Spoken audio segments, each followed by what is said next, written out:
It's time to bring this restaurant classic easily at home with the help of your Instant Pot. Doesn't matter if you have a busy night or not, this dish will bring a smile to your face. This is the one to beat. Recipe and ingredients along with some other tips and tricks will be on the website. And before we get started, take a minute to follow me on Instagram just so you can get some behind the scenes, get a sneak peek on what's coming next, and DM me directly just so you can tell me what you want to see next. Now, very similar to my butter chicken Instant Pot recipe, we'll start this one by marinating our chicken as well. Now, I'm using some chicken thighs, boneless, skinless. If you want, you can also use bone-in chicken, or you can use chicken breast, whatever you prefer. Now, you want to start marinating it by adding it some chopped ginger and garlic, finely chopped, then some lime juice, a bit of yogurt. I'm using some plain Balkan style yogurt. That's my favorite kind. You can use Greek yogurt if you want, but it's not the same. Then degi mirch is for a great amount of color. It's gonna make your chicken pop without the extra spice. I'll link that down below. Now here's some garam masala. Of course we need that, a bit of salt, and then just give this all a really super well toss, a massage, whatever you want. You want to let this marinade sit while you prepare and chop up the rest of your veggies, because there is a bit of prep ahead of you. That's the only hard work in this recipe. Oh, and all the links are down below, so be sure to check them out.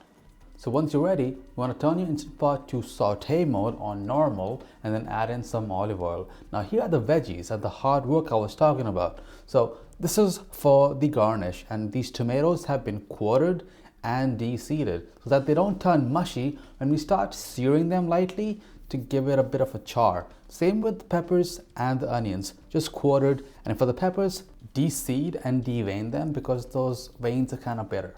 Add them all into the oil, and you want to bring that up to a nice sizzle. You want to give it a bit of a light char. It's kind of hard to do the same thing that you can do on the stovetop, but it's pretty close. Turn the heat up high just to get some more of that. Try to put that smokiness into those veggies, and when it looks kind of like this, par cooked, not fully cooked, colorful, you can take that out. Now in the same pot, add in some more olive oil, then some cumin seeds, and then a bit of butter. That olive oil will protect that butter from burning. This is now for our sauce. So once the butter is molten, add in all of your chopped onions, chopped ginger, chopped garlic. Everything is chopped here. Now one thing you'll notice about this recipe is that there's not much that is pureed. You don't have ginger garlic paste, you don't have onion puree, none of that. Everything is chopped fine, so that by the end of it, when it's done cooking, everything has worked together to create a beautiful consistency for that final sauce. Now these onions are looking amazing, nice and soft, translucent, and it's going to be smelling great as well. This is a great time to make a well in the middle, add in your marinated chicken, and then just give that a quick sear. We're not going to fully cook it right now, we're just sealing it on each side and giving it a bit of color. What you want to be sure of though is that you don't let that marinade burn, because it's yogurt and it does have a tendency to burn easier. So if you do see it turning dark brown, add a splash of water and you'll be good. Now the chicken is looking amazing and each side is looking nice and sealed, a little bit of sear. Make another well, add in all of your chopped tomatoes, and then turn that Instant Pot off.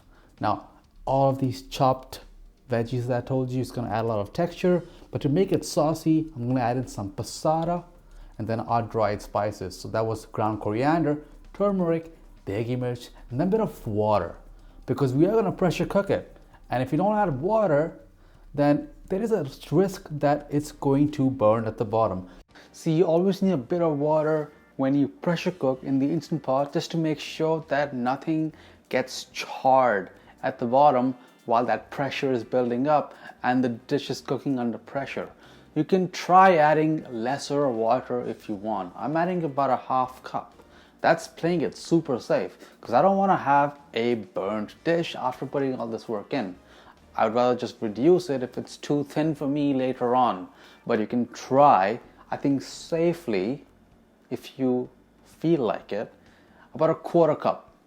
That would be lesser reduced time, and as you feel comfortable based on how your instant pot behaves, based on how thin the gravy was at the end of the pressure cooking, based on how the bottom of that instant pot looked at the end of a quarter cup used for the pressure cook. Let me know what number works best for you in the comment section down below. Mix it all, close the lid, make the valve to sealing mode, turn to pressure cook mode for 5 minutes, high pressure, normal heat, and you're good to go.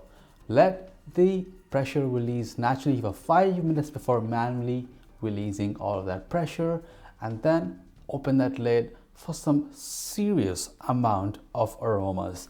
That is looking amazing. Now for some, this might be perfect. For some, you may want it to be thicker. As I said earlier, I would rather have a saucier dish than one that's burnt. I don't mind reducing it. Hey, if you found this video helpful, I've heard that if you click the like button 5 times, I get extra likes. I'm also gonna go ahead and cut the chicken pieces in half, just a personal choice. And then to help finish the sauce, add some sweetness, add in a bit of honey. Now, that's my preference, but you can add any of your favorite sweeteners as well, like sugar, agave, whatever you prefer.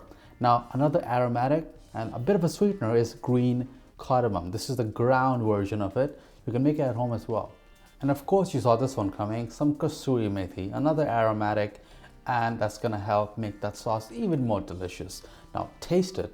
This is a great time for you to adjust for seasoning, add more salt as needed, and then once this dish has reached a consistency that you love, then think about finishing the sauce with some cream. Now, here's some 10% cream. It's a bit lighter. I can reduce it, I can make it thicker, or you can add some heavy cream. Again, I leave it up to you. This is just a guide.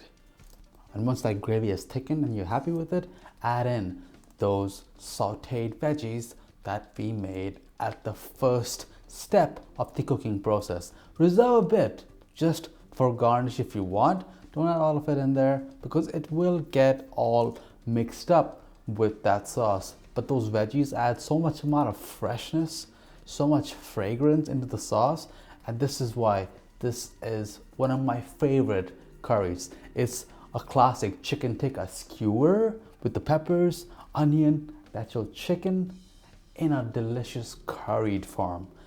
If you live to cook, be sure to subscribe to this channel. I try to bring fun techniques, new things, new ways to do all things to this channel, and I hope you find them helpful.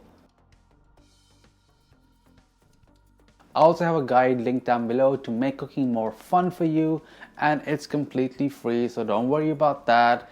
And share this video with somebody who has an Instant Pot, recently got an Instant Pot, or somebody who's not using their Instant Pot. This is surely going to get them excited. And if you want to see my Instant Pot butter chicken recipe, one of my all-time favorites, then be sure to check that out. And to find your favorite bread to pair with this dish, be sure to check out all the breads from my breads playlist. I'll see you in the next one. Bye guys.